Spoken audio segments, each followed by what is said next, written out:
Gloria al Señor. Damos un aplauso fuerte al Señor que está aquí. ¿Cuánto lo creemos?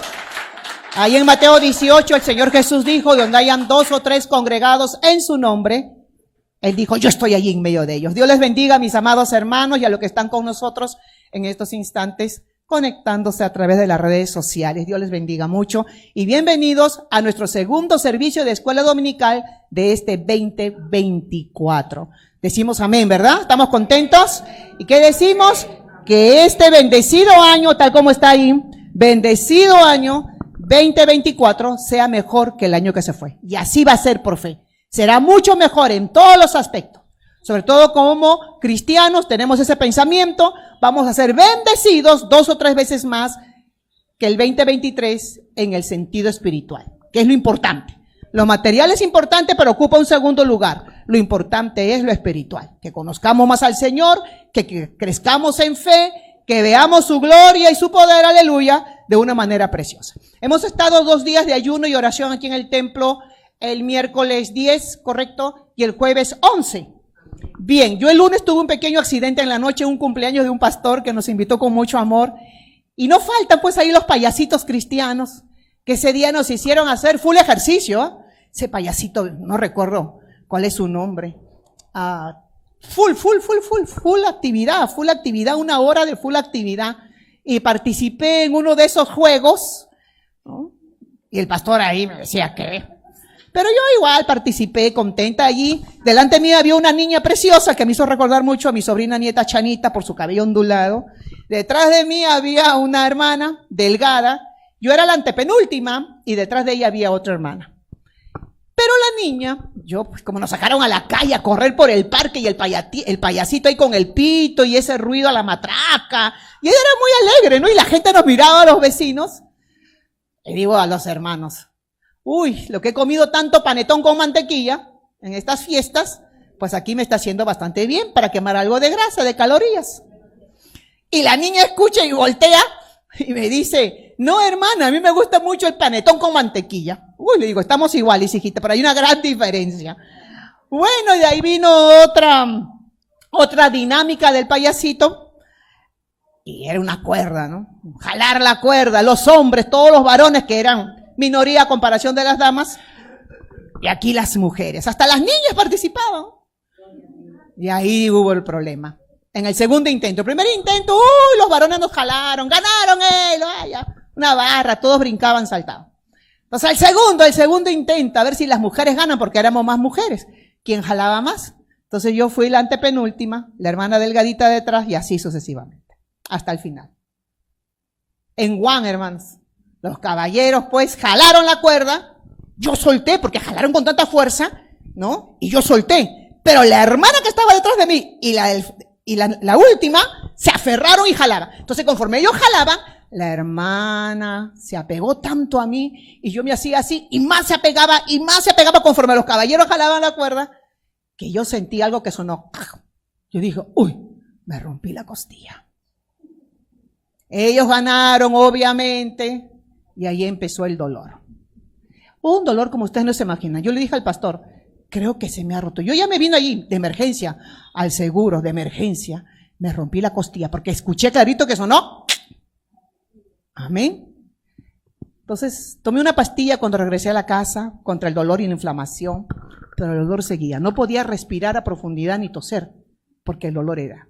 Tuve que dormir aquella madrugada para el amanecer en una posición, hermanos, totalmente dolorosa. Y yo estaba, Señor, amén, no sé qué ha pasado, pero si esto continúa, me voy de emergencia.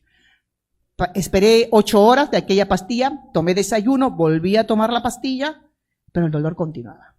El miércoles vine, no podía doblar rodillas, porque cada vez que me arrodillaba, hermano, era un dolor tan intenso, era como si me hubieran dado puñete aquí para este lado. Horroroso. Ahí me puse a orar, clamar al Señor. Al siguiente día, el último día de ayuno, yo dije, Señor, aunque estoy con medicina, no he podido ayunar, he tenido que desayunar y de aquí salgo a almorzar, pero yo sé que aquí está tu presencia en este ayuno y oración. Escuchaba a las hermanas que estaban orando, el pastor también, y yo decía, Señor, fluya poder sanador, tu presencia se mueva aquí, tu presencia, porque así no puedo estar arrodillada. Y lo que uno quiere cuando uno está en un momento de adoración, de rodillas, pues eso es lo que uno quiere, estar postrado ante la presencia del Señor. Yo dije, no puedo, Señor. Creo que ni media hora, hermanos, y empecé allí. Me levanté, así, mientras que los hermanos oraban, yo me fui para la parte de atrás y empecé a caminar adorando al Señor y a declarar sanidad divina en el nombre de Jesús. Se va este dolor en el nombre de Jesús. Se va este dolor en el nombre de Jesús. Estoy sana, no hay costilla fracturada, no hay costilla rota, no, imposible. No hay nada, no tengo nada en el nombre de Jesús, en el nombre de Jesús, en el nombre de Jesús. Por eso que luego pedí al pastor, por favor, oren por mí. Y ahí el pastor, bueno, se pusieron en pie, los hermanos que estaban aquí, oraron por mí, hermanos. Y en cuestión así, no ha pasado ni 10 minutos, se me fue ese malestar, se me fue el dolor en el nombre de Jesús. Y esa noche hubo culto, jueves, y una de las hermanas estaba con malestar, le serví la manzanilla, y el pastor dijo, uy, parece que la pastora está mejor, porque me agaché, puse el hervidor, le serví allí a la hermana en la tacita, la manzanilla le traje, se me fue el dolor hasta el día de hoy, gloria al Señor por eso. Amén, amén, amén. Y conforme han pasado los días, el enemigo me quiso poner ahí, no, estás con la costilla dañada, tienes ahí algo. Dije, no, en el nombre de Jesús reprendo esta obra del enemigo. Y casi un 90%, ya no hay dolor, no hay malestar, y gracias a Dios por eso. ¿Por qué? Porque la presencia del Señor estuvo ahí, como en cada servicio de ayuno y oración. Entonces Dios tiene que manifestarse su multiforme gracia divina, y a veces nos sorprende, y gloria a Dios por eso. Bien. Amén. Hoy día seguimos con la segunda parte, con el tema los santos secuestrados. Hoy día es la segunda parte. Y ya el pastor más adelante va a estar dando la enseñanza dominical series por series. Amén. Por series. Eso es muy bonito. Gloria al Señor. Por favor, San Mateo capítulo 1, del versículo 18 hasta el 25. Sí, el primer evangelista. Evangelio, que significa buenas noticias, noticias extraordinarias, mensaje, amén. Y vamos con el primer evangelista, Mateo capítulo 1. Vamos a estar en pie y así honramos la lectura de las Sagradas Escrituras, mis hermanos y hermanas, y leemos la palabra en el nombre del Padre, del Hijo y de su Espíritu Santo. Bendito sea el Señor. Dice, versículo 18, Mateo 1, 18. Y el nacimiento de Jesucristo fue así. Estando María, su madre, desposada con José, antes que se juntaran, se halló que había concebido del Espíritu Santo. Y José, su marido, como era justo y no quería infamarla, se propuso a dejarla secretamente. Y pensando él en esto, he aquí el ángel del Señor se le apareció en sueños diciendo, José, hijo de David, no temas recibir a María, tu mujer, porque lo que en ella es engendrado del Espíritu Santo es. Y dará a luz un hijo, y llamará su nombre Jesús, porque él salvará a su pueblo de sus pecados. Y todo esto aconteció para que se cumpliera lo que fue dicho por el Señor por medio del profeta que dijo, he aquí, la Virgen concebirá y dará a luz un hijo, y llamará su nombre Emmanuel, que traducido es Dios con nosotros. Y despertando José del sueño, hizo como el ángel del Señor le había mandado, y recibió a su mujer. Y no la conoció hasta que dio a luz a su hijo primogénito y llamó su nombre Jesús. Jesús significa Salvador. Amado Señor y Padre Celestial, te agradecemos, Señor, en esta preciosa mañana. Gracias, Señor, aleluya, por tus bondades, porque eres bueno y poderoso. Gracias, Señor, porque estás aquí. Y gracias, Señor, porque tú seguirás tocando y haciendo milagros por doquier. Y como siempre hemos enfatizado, que el milagro más grande, Señor, es el cambio, la transformación de una vida. Que de muerte, Señor, espiritual, pase a vida eterna. Y tú eres el único quien puede obrar, salvar y libertar. En el nombre de Jesús te pedimos, Señor, que tú nos hables una vez más a través de la enseñanza bíblica. Gloria al Padre, al Hijo y al Espíritu Santo. Gracias por todo, Jesús. Amén y amén. Gloria al Señor. El pueblo del Señor dice, amén, amén, amén. Dios les bendiga, hermanos, y el pastor con la segunda parte, santos secuestrados. Gloria a Dios. Señor le bendiga, hermanos. Amén. Pueden sentarse todos los que tienen sus asientos y los que están en sus casas. Que el Señor les bendiga. Damos gracias a Dios que nos permite estar aquí conectado amén, a través de las redes sociales. Y es increíble hasta dónde podemos estar llegando, ¿no? Y lo bueno también de esto es que queda el mensaje ahí grabado en nuestra página Facebook, donde luego usted puede compartirlo. Y no se olvide darnos un like si esta reflexión pues ha sido de gran bendición para su vida. Gloria a Dios. Así que hoy día seguimos con la segunda parte. Amén. Gloria a Dios. La segunda parte de los santos secuestrados. Gloria a Jesús. Amén. Así que pedimos ahí a nuestro hermano en el control que ponga el primer diapositiva. La primera diapositiva. Gloria a Dios. Amén. Gloria a Jesús. Muy bien. La primera diapositiva.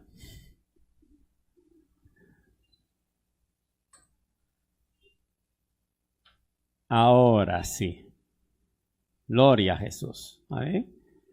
Como podemos leer ahí, para que podamos comprender a qué es que nos referimos con este título, ¿no? Santos secuestrados.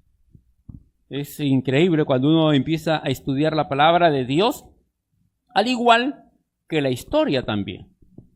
Estudiamos la historia y así podemos comprender, amén, el enlace y la unidad que hay entre la historia bíblica y la historia cristiana y cómo el mundo ha ido avanzando hasta el día de hoy, hasta el conocimiento de la palabra de Dios. Pero ha habido muchas cosas que han ido distorsionando tanto la palabra de Dios como la historia, para terminar en tradiciones, para terminar con cosas que la palabra de Dios no toca. Veamos. Así que empezamos y dice aquí, en nuestro concepto, son aquellos hombres y mujeres de Dios que tuvieron un rol importante en la historia bíblica. Hay una historia bíblica, amén, y usted lo puede leer ahí desde Génesis hasta Apocalipsis. Amén. Es historia. La Biblia no solamente es palabra de Dios, también nos habla de hechos importantes que por cierto tiempo algunos creían que era fábula, hasta que la arqueología iba encontrando las ciudades mencionadas en la palabra de Dios y se dieron cuenta que mucho de aquello era verdad y sigue siendo verdad. Así que ahí hablamos de la historia bíblica y la historia cristiana. Cuando hablo de la historia cristiana, naturalmente ya después de Cristo, hasta el día de hoy, lo que viene aconteciendo en el mundo, ¿no?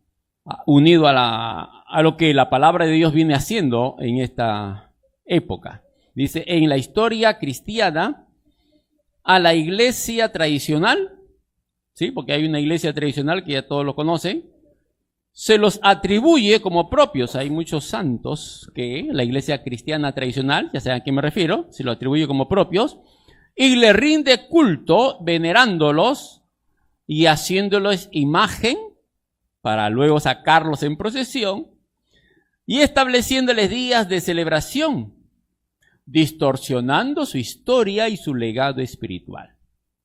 Gloria a Dios, amén. Y en esta segunda parte empezamos con un personaje muy conocido y del cual se habla poco también. Porque ciertamente aquí en la palabra de Dios solamente se le menciona aquí en Mateo y Lucas. Pero esta vez vamos a hacer mención de lo que acontece con lo que la iglesia tradicional le llama San José. Así que seguimos en la segunda parte, la segunda diapositiva para ir desarrollando el tema, ¿no? Gloria a Dios. San José, aquí nos habla la palabra de Dios cómo Dios trata con él enviándole un mensajero. José había recibido a María como novia, era su novia, lo que el día de hoy ya no se usa ese término mucho. A veces nos podemos recordar con hermanas ya que superan los 50, 60 años, porque esa es la generación que en su juventud, sí, amén, compartían todo ese proceso de enamoramiento, ¿no? Primero venía el enamorado, que no conocía a papá, que no conocía a mamá, que no conocía a los hermanos. Y luego viene el enamorado consentido, ¿no? Gloria a Dios, ya llegaba a la puerta. Ya estaba en la puerta, ya papá y los hermanos lo conocían, de la novia o de la chica. Para luego venía la pedida de mano, ¿no? La pedida de mano con cambio de aro también. Y luego ya venía con fecha de matrimonio, que ya entonces era la novia. Porque el enamorado consentido ya llegaba a la puerta y también podía entrar a la casa ya. Ya podía entrar a la casa. Pero hasta ahí nada más, no al cuarto, sino a la sala. Y estaban los hermanos allí, el papá también, y todos estaban con el ojo escudriñador, interrogándolo de dónde viene, a dónde va, cuáles eran sus proyectos de vida, qué ofrece. Ya el día de hoy todo eso ya es historia, lamentablemente, en esta época en que vivimos, ¿no? Y luego venía la pedida de mano, el cambio de aro con fecha de matrimonio, luego venía la despedida de soltero y el matrimonio. Todo un proceso, ¿no? El día de hoy se saltan todo eso. Ya la juventud de hoy no conoce nada de todo ese proceso. Más bien la mamá y papá están botando a las hijas a la calle y llegan a 3, 4, 5 de la mañana teniendo 15 años y papá no sabe de dónde vienen. Triste. José pasó por todo ese proceso. A ver, pasó por todo ese proceso porque ambos eran de la tribu de Judá. Es importante entender eso. Y ya había sido dado María en noviazgo para matrimonio a José. Por eso que aquí en estos versículos nos dice, a ver, el nacimiento de Jesucristo fue así, estando desposada, que el término aquí más correcto es estando de novia, ¿no? Porque la palabra desposada podrían fácilmente confundirla con esposa, ¿no? Pero aquí el término más correcto para ponernos en contexto es estando de novia, con fecha de matrimonio. Ya tenía fecha ya. ¿Y cuál era el tema en aquella época? Que una vez pedida de mano y dada en matrimonio, el novio se iba a hacer sus labores, su trabajo, a preparar el nido, a preparar la casa, a preparar todo el tema, a dónde iba a llevar luego al esposo una vez el matrimonio consumado. Ahora nada de eso, lo que está viendo el muchacho es si la novia tiene casa y ahí nomás. Ahí se va a la casa de la novia o a la azotea, ahí el papá la recibe y en fin, ya sabemos todo ese tema, ¿no? Ya ese término que antes se usaba, el que se casa, casa quiere, no, el que se casa, casa del suegro o de la suegra quieren. Triste y lamentable el día de hoy, ¿no? Así que ya José la había recibido como novia, ya estaba con fecha de matrimonio y en la fecha señalada, José va para realizar el matrimonio y la encuentra que estaba ella embarazada. Gloria a Dios. A ver, ¿qué pasó? José diría, pues me sacó la vuelta, me fue infiel. Eso ya se consideraba como un adulterio. Porque una vez que había sido dada en matrimonio, en noviazgo, ya ella no podía tener ninguna relación con ningún hombre. Eso ya era considerado prácticamente un adulterio. Por eso que al Señor Jesucristo, ¿qué le dijeron? Tú eres nacido de fornicación. Tu madre fornicó antes que se casara. Así le dijeron al Señor.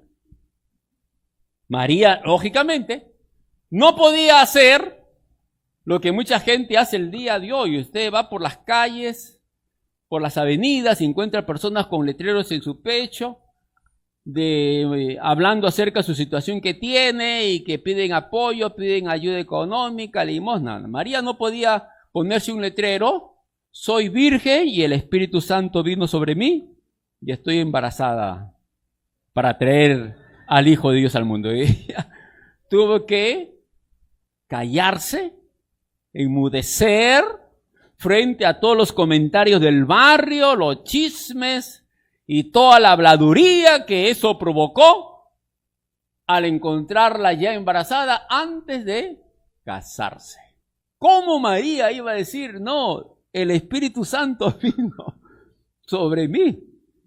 José obviamente llegó y la encuentra embarazada, a la mujer que él la tenía ya en amor, destinada para que sea su esposa, la madre de sus hijos. Ahora José se encuentra decepcionado de ella. ¿Y qué dice? No la denuncia, sino que dice, calladito a medianoche, me voy. ¿Qué hacía con eso José? Se iba con la frente arriba para que fácilmente le echen la culpa a él y así librar a María de la muerte. Porque ese era el tema. Tenía que ser apedreada María por haber sido infiel. Si José la denunciaba, inmediatamente era apedreada. Entonces, ¿qué suponían los vecinos? José vino de noche en algún momento en que nadie se dio cuenta y se acostó con María antes de casarse con ella. Fornicaron antes de casarse. Por eso que aquí la palabra de Dios nos dice, el versículo 19, José su marido, como era justo, y esta es una palabra muy importante, no quería infamarla o denunciarla, que es el término correcto, ¿sabes? Sino que quiso dejarla secretamente, irse a medianoche, cuando todos estaban dormidos. Y pensando él en esto, naturalmente se acostó, puso su despertador, 2 de la mañana, me levanto y me voy. Gloria a Jesús, ¿sabes? Se le apareció de parte del Señor un ángel y le dijo, José, hijo de David, no temas recibir a María tu mujer, porque lo que en ella es engendrado del Espíritu Santo es. Ah, Señor. José despertó. Gracias, Señor.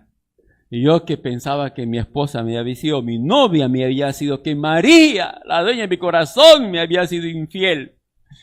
Ya, Señor, si es así, heme aquí tu siervo. Y se realizó la boda. Se realizó la boda, la marcha nupcial, todo el tema, todo el cortejo que demandó una boda allí. ¿Recuerdan el matrimonio que se realizó en la boda de Canaán cuando el Señor Jesucristo convirtió el agua en vino? Algo parecido hicieron con el matrimonio de María. Gloria a Dios, ¿sabe? Y imagínense, y María marchando con las doncellas, porque en aquella época se acostumbraba, ¿saben?, que la novia se vistiera de una ropa especial de colores, no era blanco, ni con cola, de colores, con muchas joyas arriba, diademas, amén, aretes, zarcillos, brazaletes, todo eso se ponía a la novia. El día de hoy todo eso lo han convertido las iglesias más radicales en un pecado y se olvidan que Eleazar le puso brazaletes, aretes y zarcillos a Rebeca, que representa a la iglesia. Gloria a Dios, ¿no? En fin, ese es un tema para otra oportunidad. Así que así entró María, toda llena de joyas a la ceremonia, en su casa, no en el templo. Nadie se casó en el templo de Salomón, jamás. Eso se realizaba en la casa, al igual que las bodas de Canaán. Fue en una casa y ahí llegaban los rabinos, llegaban los sacerdotes, ahí oraban por él y los padres eran los que entregaban a los novios. Y se hacía la fiesta. Ahora usted puede imaginarse. Y alguien dijo, ¿y qué pasó con María? ¿Ha comido demasiado? No, está embarazada. ¡Ah! ¡Wow! Está embarazada. Imagínense María marchando con todas sus joyas. Gloria a Dios. Muy sonriente ella, pues, pero miraba las caras. Ya la estoy viendo. María miraba las caras y el rum. Pero José contento y feliz. ¿Qué? ¿El novio? Y la novia embarazada y María marchando, embarazada ahí, para pelear frente a los padres para que le echen la bendición y lo declaren marido y mujer. Increíble, ¿no? Gloria a Dios. Pero ¿Qué es lo que han hecho el día de hoy con la memoria? El legado espiritual de José. Vea lo que la iglesia tradicional, ya usted sabe a cuál me refiero, ha hecho con su memoria, con su legado. Dice aquí, esto es lo que dice la iglesia tradicional. Fue un gran santo, ¿no? Modelo de esposo, eso es cierto. Modelo de padre también. A él se le fue confiada la custodia de Cristo, eso es verdad.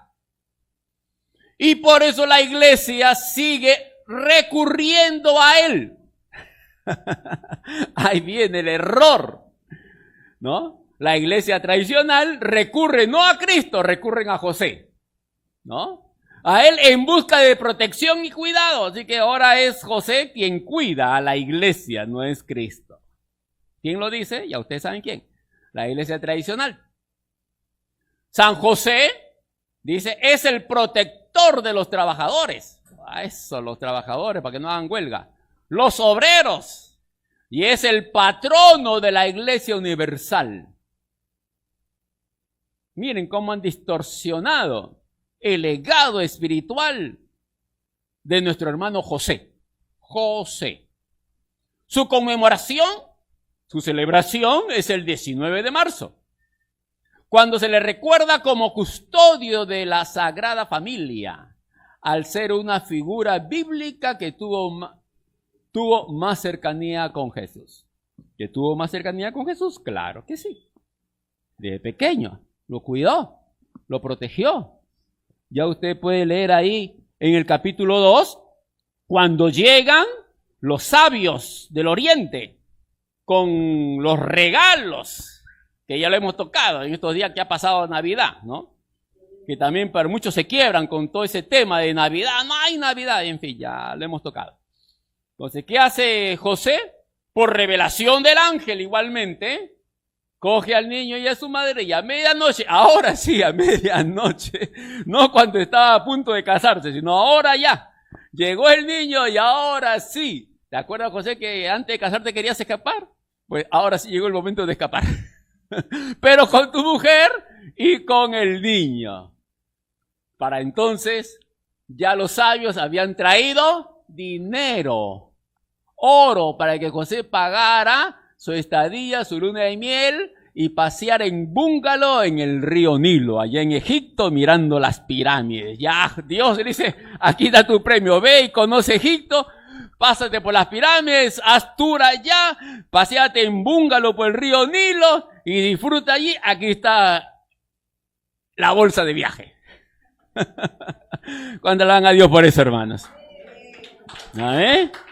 Gloria a Dios. Ahora sí, toma tu avión, ¿no? Toma tu avión y vete allá a Egipto, a que pasees por las pirámides, vea las esfinges egipcias, ahí recorre el lugar donde estuvieron tus ancestros cuando cruzaron el Mar Rojo. Allá se fue José a pasar su luna de miel, que Dios se la debía. Gloria a Dios, ¿sabes? Maravilloso. Pero como les dije hace un momento, lo que nos dice ahí el versículo, gloria a Dios, 19. Vean lo que dice ahí. José, su marido, como era justo, esto es importante tocar esta palabra, era justo, porque ya no lo es. ¿Por qué no lo es? Porque ya está en el cielo, ¿no? Era justo, era un hombre justo. Gloria a Dios. Está escribiendo Mateo. Probablemente Mateo pudo haberlo conocido a José. Cuando se inicia el ministerio del Señor, ya José probablemente no vivía y el Señor, como hijo primogénito, ocupó el lugar de José, tomando el trabajo que su padre hacía, su padre adoptivo, que era carpintero, constructor de casa. Tenía una constructora. Y el Señor Jesús tomó su lugar y luego lo vemos más adelante cuando uno de sus seguidores le dice, Señor Jesús, o Jesús, tu familia, tus hermanos están afuera. Y tu madre, no dicen tu padre, no dicen tu padre. Tu madre y tus hermanos te quieren hablar. ¿Y el Señor qué le dice? ¿Quiénes son mi madre, mi padre y mis hermanos? Sino los que hacen la voluntad de Dios que está en los cielos. Y no los recibió. No le dio audiencia al Señor. Porque no creían en Él. ¿Y por qué lo buscaban? ¿Por qué lo buscaban? Porque probablemente había trabajo pendiente, había contratos que no se habían dado a concluir, o porque habían clientes que lo estaban buscando, posiblemente dijeron, no, yo quiero que Jesús trabaja bien, quiero que Jesús, tu hijo mayor, me haga el trabajo. No, acá está Simón, aquí está Judá, que eran los hermanos del Señor. No, ellos no saben trabajar. Y lo van a buscar al Señor. Dice, ya, terminó. 30 años yo tengo una misión que cumplir. Así que ahí Simeón y Judá, que ellos sigan con el negocio. Y se fueron renegando posiblemente. Ya ves, mamá, mira tu hijito, tu ingreído, ni caso nos ha hecho. Y se fueron. Gloria a Dios. Así que ahí ya no está José, ¿no? Pero acá hay algo muy importante. Miren, cuando la palabra aquí nos dice, José su marido, como era justo, es una expresión muy importante. ¿Y qué queremos decir con esto? Vea, en el siguiente recuadro dice ahí, José era un hombre justo, y son pocos los hombres a quienes el Señor llamó justo. Entre ellos, Noé. Capítulo 6. Job, cuando Dios interroga a Satanás, ¿de dónde vienes? ¿No has considerado a mi siervo, varón justo, piadoso, apartado de ti? Y el tercero, el sacerdote Simeón. Cuando llevan al niño al templo, dice que ahí Dios le había revelado a Simeón que no vería la muerte sin antes ver al ungido. Y dice allí que era un hombre piadoso, justo. Vean que eran pocas personas a las que Dios llama justo.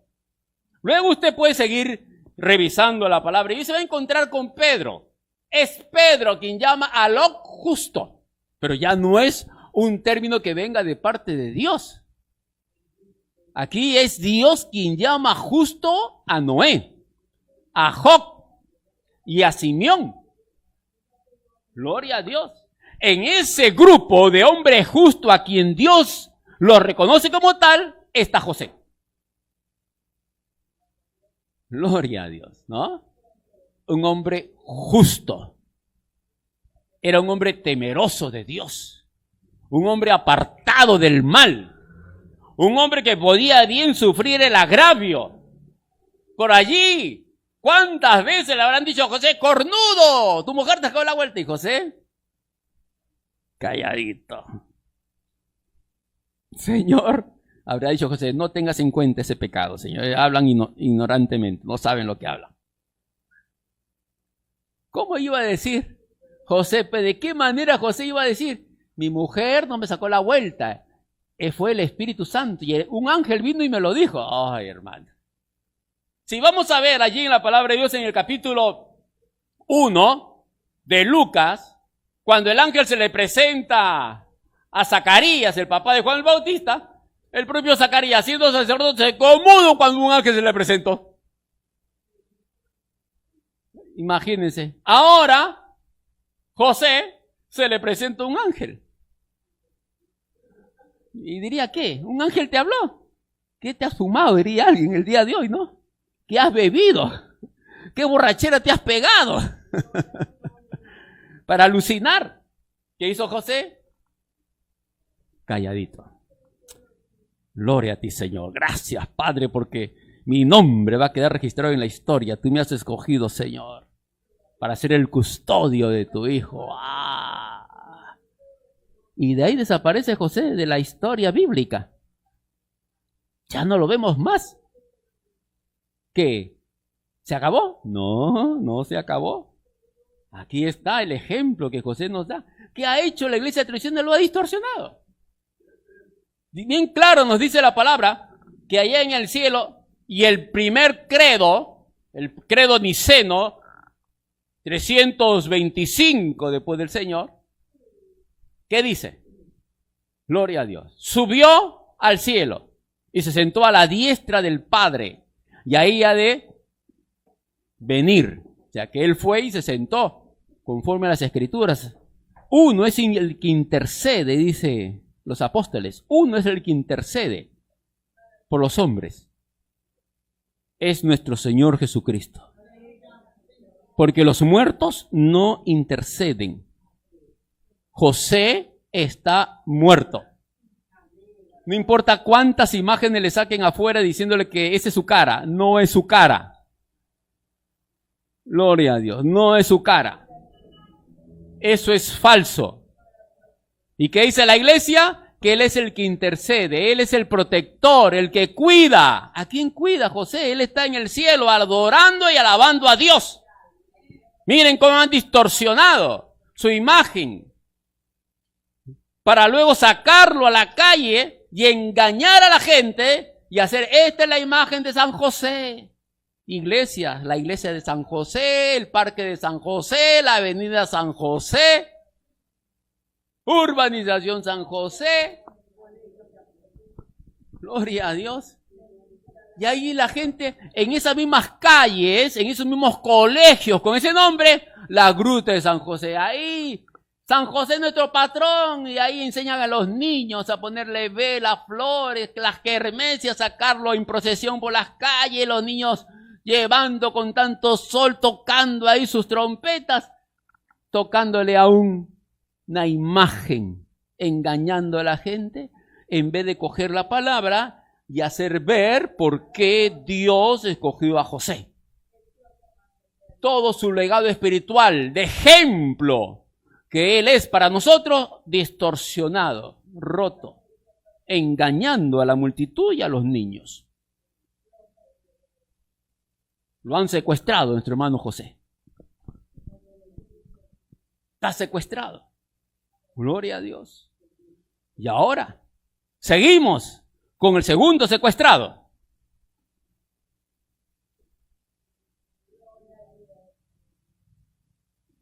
Juan el Bautista.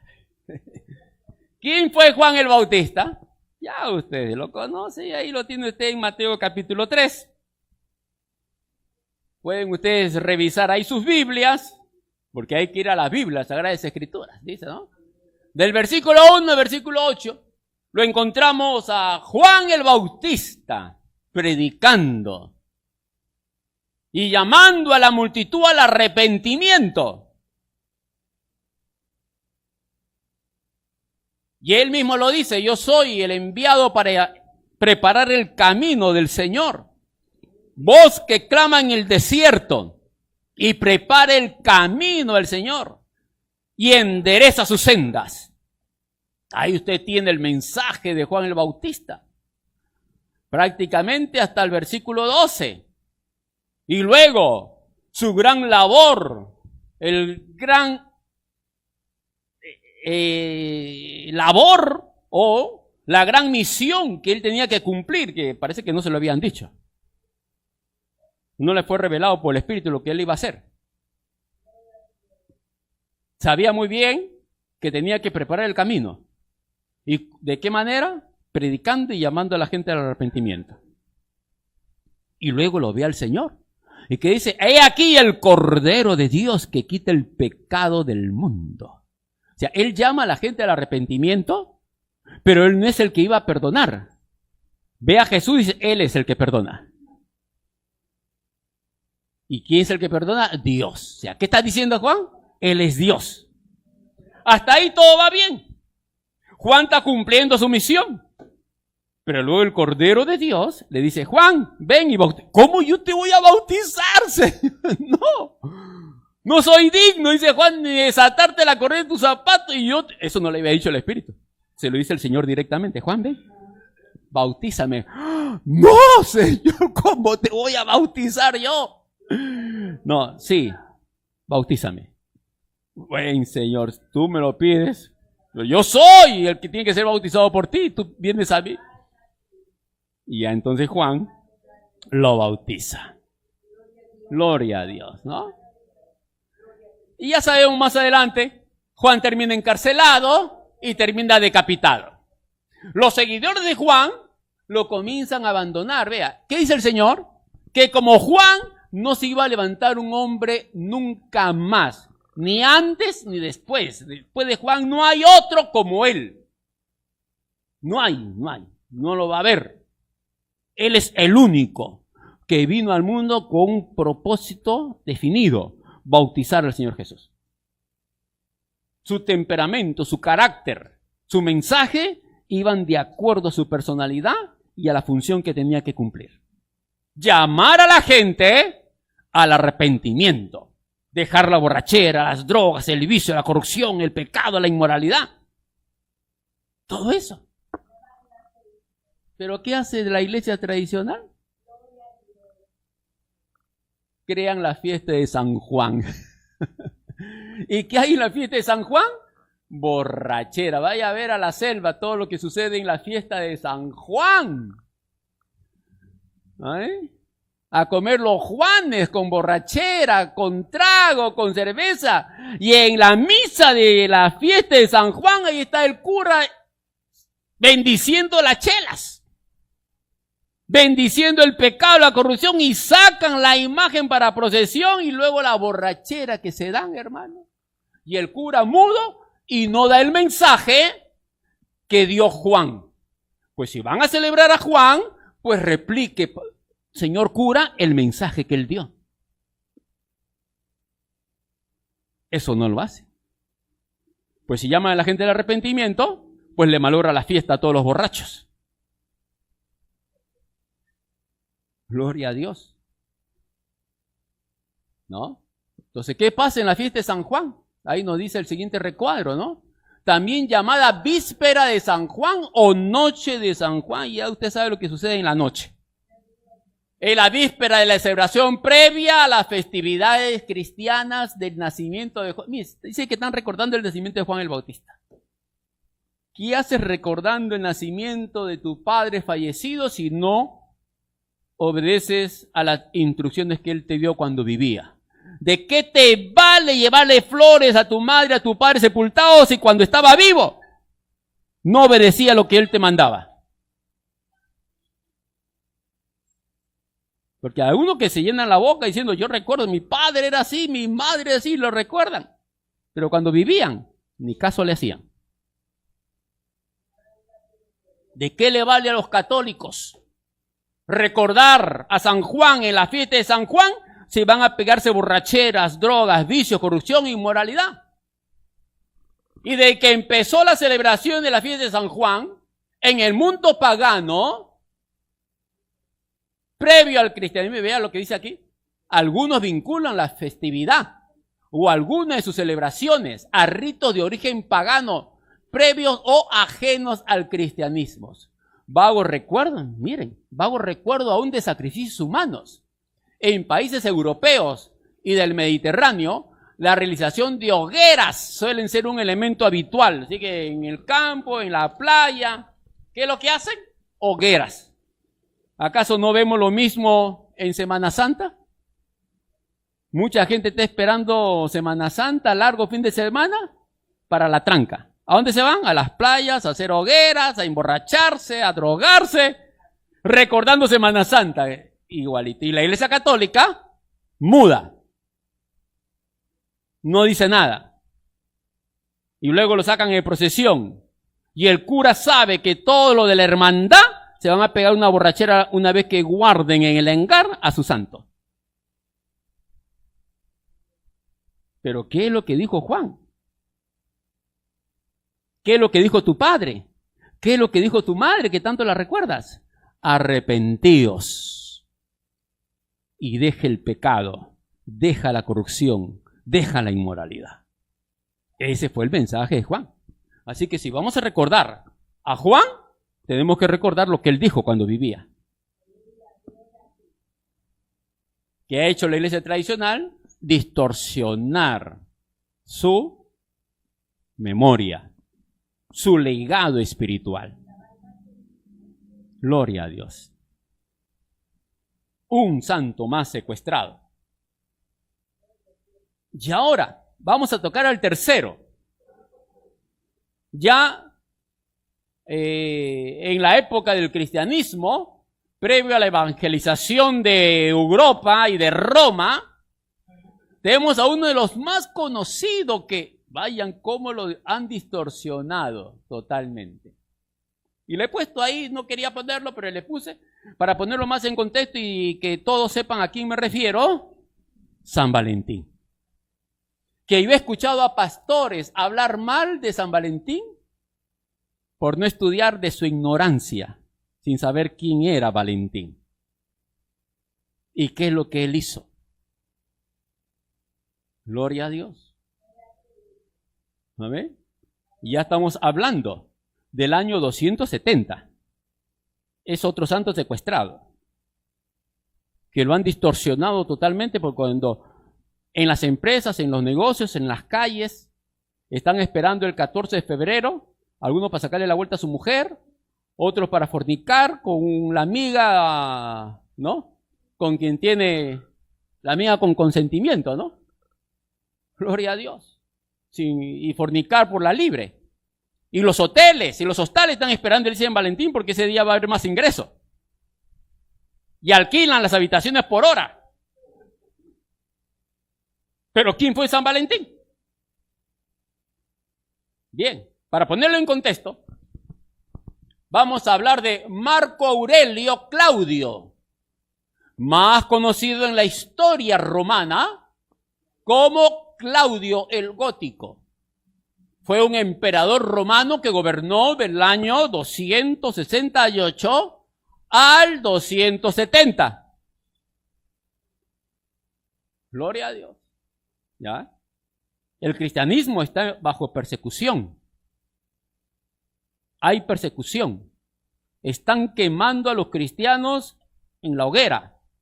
Están haciendo sus cultos en las catacumbas, que eran cementerios romanos.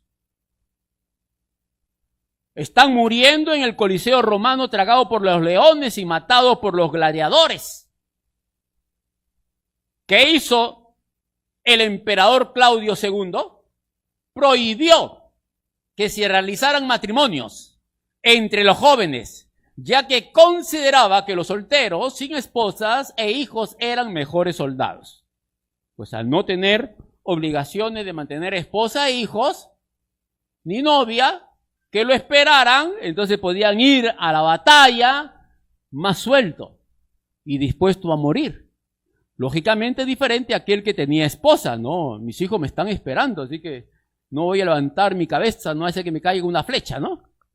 Y entonces, obviamente se iba a cuidar más porque quería llegar a su casa, donde estaban sus hijos, su esposa. ¿Qué hace el emperador Claudio II? Prohíben los matrimonios entre los soldados. Lo prohíbe. Imagínense. Gloria a Dios. Ya que tenía menos atadura, ¿no?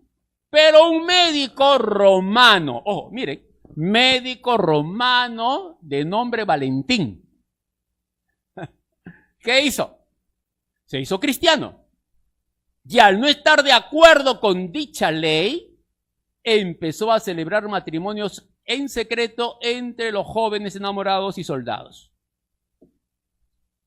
Además de lograr que muchos se convirtieran al cristianismo, también asistía a los presos antes de ser torturados y ejecutados. ¿Qué hizo el emperador? Al ser informado, mandó capturarlo y por presiones de políticos lo mandó decapitar en el año 270. Algunos dicen que murió en el año 269. Y otros ponen la fecha del 14 de febrero del 270. Ahí hay una variación que no se ponen de acuerdo. Probablemente sí, probablemente no. Pero el asunto es que la iglesia empezó a celebrar el día de San Valentín. ¿Para qué? para quitar una fiesta pagana. En aquella época, vean las costumbres que habían.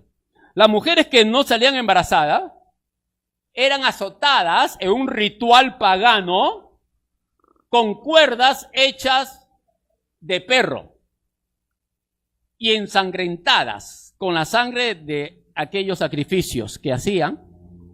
Y de esa manera las azotaban a las mujeres, y las mujeres contentas, para que luego salieran embarazadas en una fiesta pagana.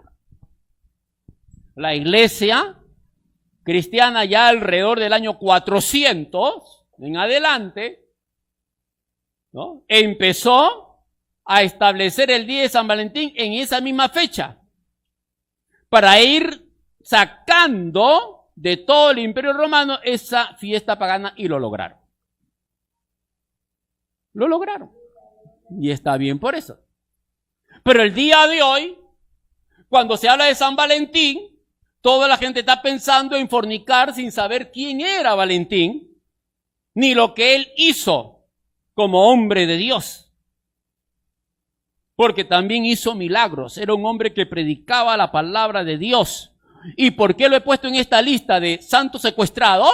Porque para el año 270 la Iglesia Católica no existía, pues. Era el cristianismo puro, que estaba bajo persecución de los emperadores, ya que recién en el año 325 el emperador Constantino se convierte. Así que para el año 270, pues no existía la Iglesia Católica. Era el cristianismo puro en su esencia, que al convertirse estaban dispuestos aún a morir por su fe, al no llamar Señor al emperador. Gloria a Dios. La Iglesia Católica distorsionó su legado espiritual, su testimonio, y los empresarios lo cogieron para crear todo este tema comercial. Y el diablo, que el Señor lo reprenda, distorsionó su memoria para que todo el mundo espere esa fecha para irse a los hoteles. Ya ustedes saben aquí. Y aún hay pastores que le meten palo al hermano Valentín porque creen que es un invento de la Iglesia Católica el personaje, cuando eso está en la historia del cristianismo, en su máxima esencia y pureza, en plena persecución, en el año 270. Un santo secuestrado. Distorsionaron su memoria, distorsionaron su legado. Y escucho a pastores meterle palo a Valentín por la ignorancia de no estudiar ni la Biblia ni la historia. Gloria a Dios. Y seguimos al siguiente santo secuestrado, y este es bien conocido, y en estos días hemos estado hablando de él. Y algunos se quiebran, se quiebran porque no estudian, pues, y al escuchar de tantas barbaridades que otros hablan, se cogen de eso y creen que es un pecado celebrar la Navidad, es un pecado. Esto, aquello, hacer regalos. Tanto así que no dejan ni que entren los panetones a que lo disfruten los que están presos, porque aquí no comemos panetones porque no creemos en Navidad. Es una ignorancia total. Es triste y lamentable. Entonces, ¿a quién queremos hablar? Ya ustedes se van a dar cuenta. San Nicolás. ¿Quién es San Nicolás?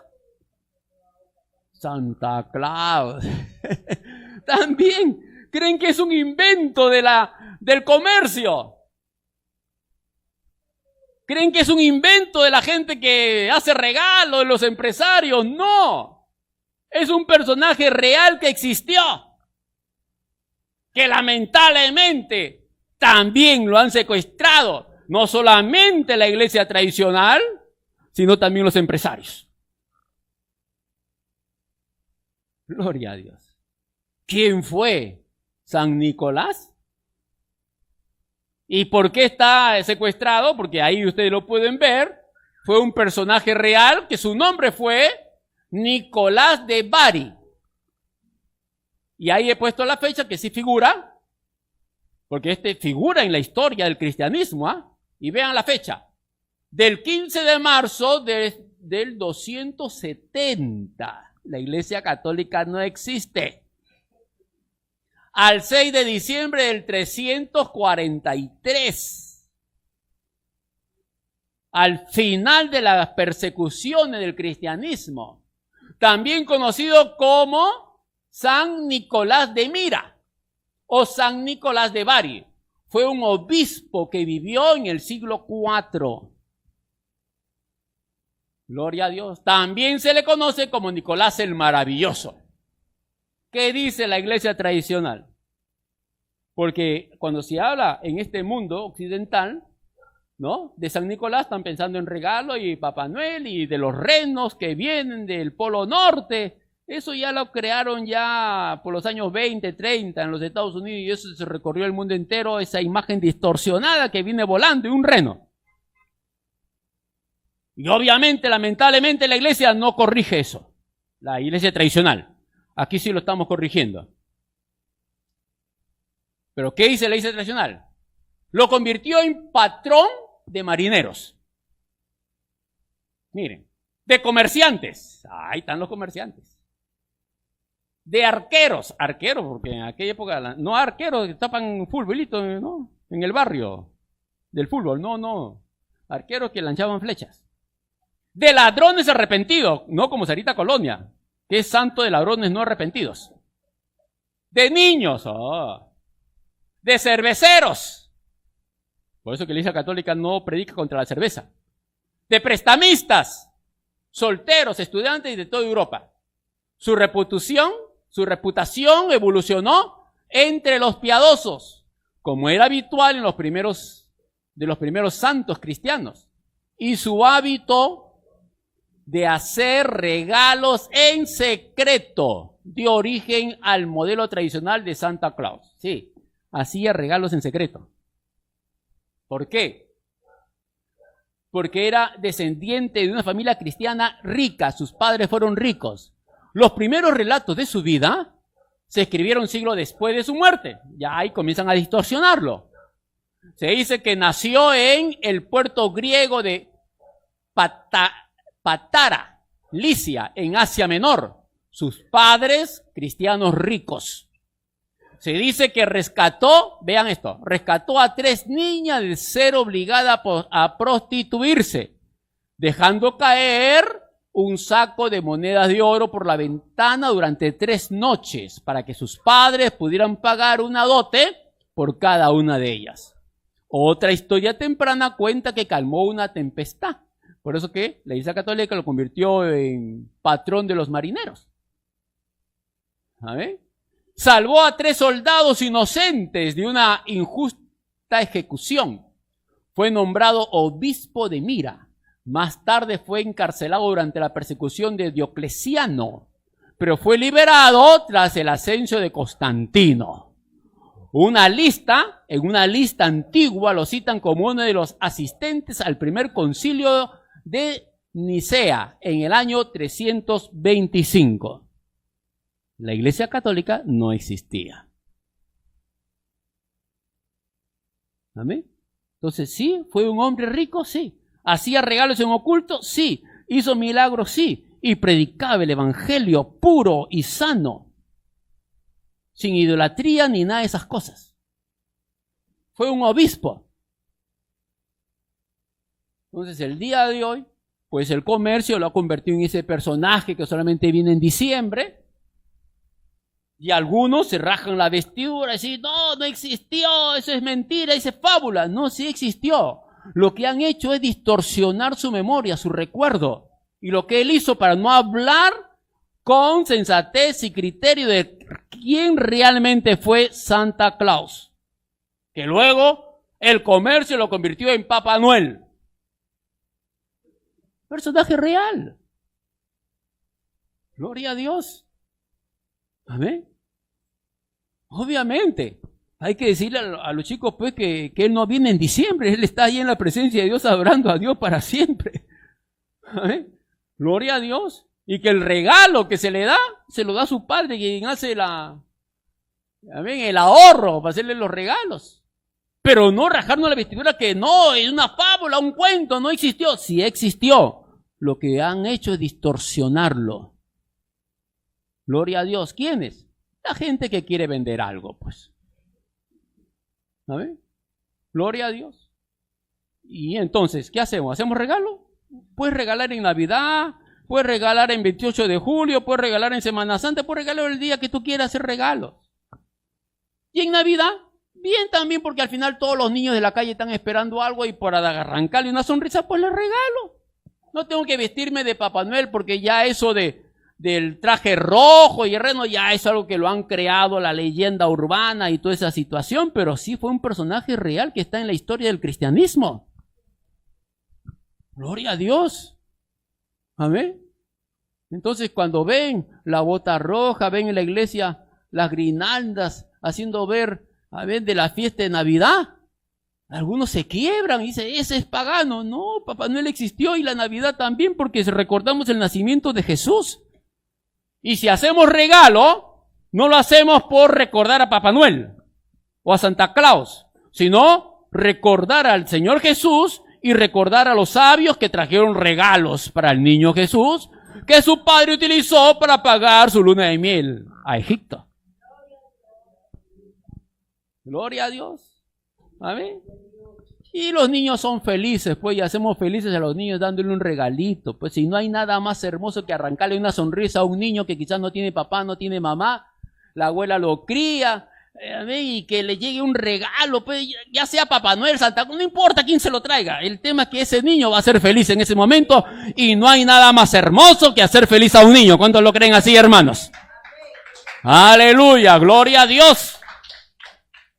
Amén. Sí que es otro santo secuestrado. Increíble cómo la leyenda urbana lo ha distorsionado totalmente.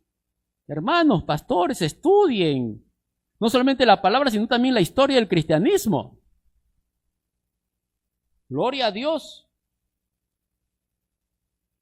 Y seguimos con otro más, uno bien conocido, al menos en el mundo académico, San Agustín, y también secuestrado, porque lamentablemente hay pastores que creen que San Agustín fue un santo católico, porque vayan cómo lo menciona la Iglesia Católica. Pero si usted puede ver allí, él vivió en el año 351, la Iglesia Católica todavía ni se asomaba. No había idolatría, todavía no hay el culto a María, no, nada de eso existe. El segundo papa, porque para la Iglesia Católica el primer papa es Pedro, pues el segundo papa todavía no aparece en escena. Que se le da por el hecho de que Roma era la capital del imperio, obviamente el principal pastor de Roma le dan esa talla de ser el centro también de la iglesia cristiana para entonces, por su cercanía al poder político, ¿no? Gloria a Dios. Y el principal pastor de Roma comienza a codearse con los políticos y hoy pues se distorsionó y aparece en escena lo que hoy es la Iglesia Católica como tal. Pero eso ocurre ya alrededor del año 400 en adelante.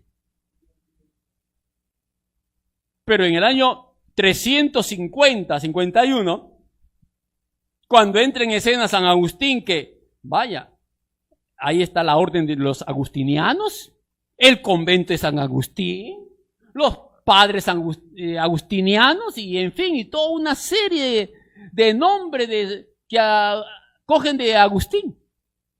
¿Pero quién fue Agustín? Un hombre que vivió antes de la Iglesia Católica existiera. Era un cristiano. Un doctor en teología. Agustín de Hipona. Es reconocido como el más grande de los padres de la Iglesia cristiana. Desarrolló lo que se conoce como teología sistemática. Es decir, una explicación de cómo el cristianismo encaja en la visión del universo, la creación y la relación de la humanidad con Dios. Para Agustín, es fundamental explicar la relación entre el alma humana y Dios. Y será en esa dialéctica que la fe y la razón se harán aliadas y se constituirán en instrumentos complementarios para encontrar la verdad. Muchos doctores de teología tienen que estudiar a Agustín. Y los curas, ¡uy, señor! ¿Cómo lo estudian? Pero a la vez lo convierten en santo. Porque ¿qué dice la Iglesia Católica tradicional de Agustín? Dice, cuando tú te encuentres en una situación difícil, recurre a San Agustín. ¿Dijo eso San Agustín? ¿Vengan a mí? No, pues. Cuando quieras alejarte del pecado, ven y recurre a Agustín. No, recurres a Cristo. ¿Eso dijo San Agustín? No. Pero eso lo dice la Iglesia Católica el día de hoy. ¿Y busca la virtud en quién? ¿En Cristo? No, en Agustín. ¿Eso lo dijo Agustín? No. Y pide su intercesión. O sea que el que va a interceder por ti en el cielo es Agustín. ¿Dijo eso él? No. Cuando busques la verdad, sabiduría y orientación, busca a Agustín. No, Agustín fue un cristiano de carta cabal, dispuesto a morir. Todavía vienen recordando y Agustín se viene encontrando con muchos cristianos que sufrieron la persecución. Dice el historiador que cuando se realizó el primer concilio en el año 325, respaldado económicamente por el primer emperador Constantino, y salieron todos los cristianos de las catacumbas, habían pastores, obispos, creyentes, que llevaban ahí con muletas, ciegos, tuertos, cojos. Gloria a Dios. Sin brazos, mancos, sin piernas, por causa de la persecución que habían recibido. Así que en aquella primera convención, en el año 325, la reunión fue de puros lisiados. Así que San Agustín viene con eso arriba, ese recuerdo, ese cristianismo dispuesto a morir por su fe. Y ahí él desarrolla su teología para darle a los cristianos mayor convicción y firmeza y conocimiento de la palabra de Dios. Lo que hoy se está hablando, que la ciencia y la religión no están en contienda, están unidas en la razón. Y el Señor nos habla a través del apóstol Pablo, que hemos de tener un culto racional. Y eso fue lo que hizo San Agustín, preparar la teología y ayudar al cristianismo a tener su fe bien fuerte en la palabra de Dios. ¿Cuánto le dan a Dios por eso, hermanos? Así que San Agustín no fue un santo católico. Él no está intercediendo por ningún padre agustiniano de un convento. Gloria a Dios. Increíble. A nuestro hermano Agustín, cómo lo han secuestrado. Y lo toco a él como el último de esta lista, porque todavía la lista continúa. Hay otros más. Gloria a Dios, pero ya con él cierro, porque él ya está muriendo en el año 430. Cuando la Iglesia Católica ya comienza a asomar. Ya comienza a asomar, ya comienzan a distorsionarse, porque por el año 350, uno de los nietos de Constantino, de nombre Teodosio, dio una ley, porque eso no la dio Constantino, la dio su nieto, de reconocer al cristianismo como la religión del Estado, y ahí comienza la decadencia. Y salieron los cristianos fríos, sin conocimiento, a perseguir a los paganos. Y comienzan luego allí, bajo ese contexto es que ahí aparece Agustín para establecer la doctrina, la enseñanza de la palabra, la teología más clara. Pero la Iglesia Católica como tal todavía no entra en escena, porque podríamos decir claramente que la Iglesia Católica como tal aparece en escena cuando empieza el culto a María. Cuando comienzan a poner a María como la que murió sin pecado. que fue virgen antes, durante y después del alumbramiento, cosa que va en contra de la razón y de la ciencia. La Inmaculada Concepción, que ya le hemos tratado en la clase anterior, usted lo puede ver, amén, en Los Santos Secuestrados, parte 1. Cómo han distorsionado su memoria y su legado espiritual. Entonces ahí podemos decir, para darle un inicio a la iglesia que hoy todo el mundo conoce, que podemos decir que la iglesia tradicional y católica empezó en su decadencia al cristianismo y su inicio como tal, cuando da el culto a María, para poder tener un inicio. Y eso fue alrededor del año 450 en adelante. Por eso que toco a estos hombres de Dios, he tocado a los que son bíblicos en su historia como José y Juan, y a los que están fuera de la Biblia, pero en la historia del cristianismo, a Valentín, Santa Claus, ¿no? Y ahora San Agustín. Gloria a Dios. Increíble cómo han secuestrado a nuestros hermanos. Y terminamos con la última diapositiva. Gloria a Dios. Amén. ¿Cuánto alaban a Dios, hermanos? ¿Qué nos dice la palabra de Dios en Romanos capítulo 12? Versículo 1. Dice claramente la palabra: así que, hermanos, os ruego por la misericordia de Dios que presentéis vuestros cuerpos en sacrificio vivo, santo, agradable a Dios, que es vuestro culto racional. O sea que el culto, Dios apela a nuestro razonamiento. O sea, si estás adorando a María, aplica tu sentido común y tu lógica y ve a la Biblia y estúdiala para ver si es que Dios aprueba tal cosa. O sea, no puedes tener una fe ciega. La fe ciega es mentira, es falsa. Aquí el apóstol Pablo nos hace ver que la fe tiene que ir acompañada de la razón. Tengo que estar en un culto donde tengo que pensar y razonar en lo que el pastor, cura, sacerdote están diciendo, que lo que digan esté conforme a las Sagradas Escrituras. Y si no es así, escapa por tu vida. No os conforméis a este siglo, sino transformaos por medio de la renovación de vuestro entendimiento, para que comprobéis cuál sea la buena voluntad de Dios, agradable y perfecta. Lo que le preguntaron al Señor. ¿Qué le preguntaron al Señor? Juan 6:28.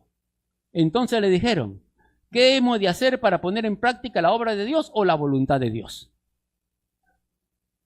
Y el Señor no le dejó sin respuesta. ¿Qué dijo el Señor? Le dijo: ¿esta es la voluntad de Dios o esta es la obra de Dios?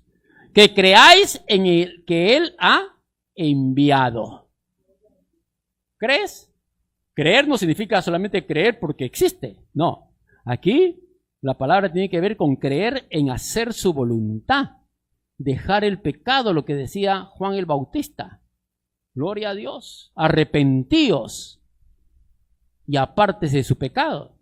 Si estás andando en borrachera, deja la borrachera.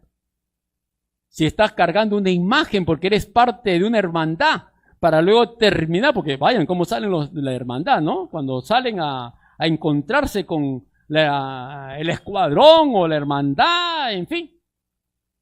Salen todos bien elegantes, para que una vez que metan al santo en su hangar, terminen todo, etcétera.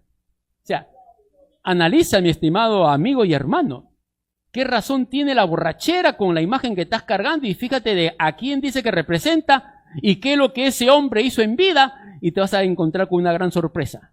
Que todos esos santos que dicen que son representantes de aquellos que están cargando, ninguno de ellos se emborrachó, porque no creo que Santa Rosa de Lima, Fray Martín de Porras, hayan terminado en borrachera después de haber hecho su misa. Porque la palabra dice bien claro que los borrachos, y ahí podemos añadir, los drogadictos, los alcohólicos, los fornicarios, no entrarán al reino de los cielos. ¿Cuánto alaban a Dios por eso, hermanos? Aleluya, gloria a Dios.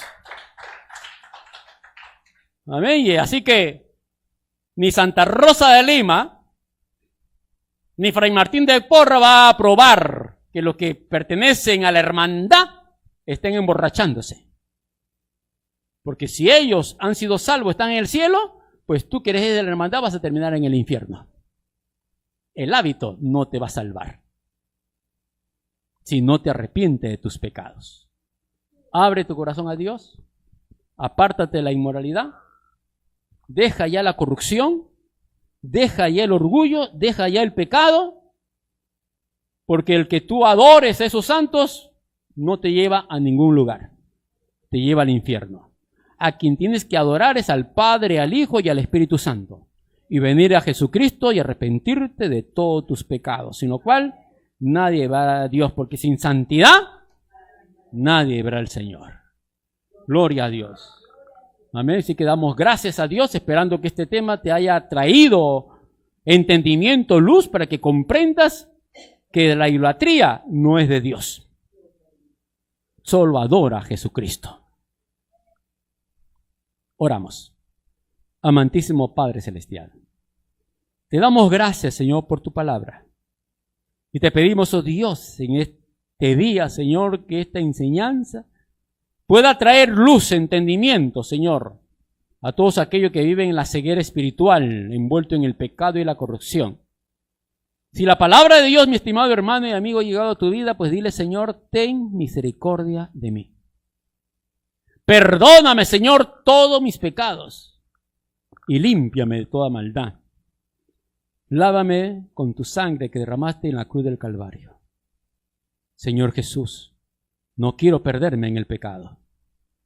Escribe mi nombre en el libro de la vida. Te recibo en mi corazón como mi Dios y mi Salvador personal. En el nombre del Padre, del Hijo y del Espíritu Santo. Gracias te damos, Señor. Amén y amén. Gloria a Dios. ¿Cuánto alaban a Dios, hermanos? Amén. Hermano, amigos, si has hecho esta oración, busca una iglesia. Hay una iglesia cerca de tu casa. Gloria a Dios. Amén. Hay una iglesia cerca de tu casa. ¿Seguro? Gloria a Dios. Que el calor ni el frío te ponga freno. Y fíjate si ahí están enseñando la palabra de Dios como principal fuente espiritual. Y si te dicen que Cristo es el Señor, Rey de Reyes, Señor de Señores, Padre, Hijo y Espíritu Santo, quédate en ella y escucha la palabra y no te apartes del Señor. Nos vemos el próximo domingo, Dios mediante. Que Dios te bendiga.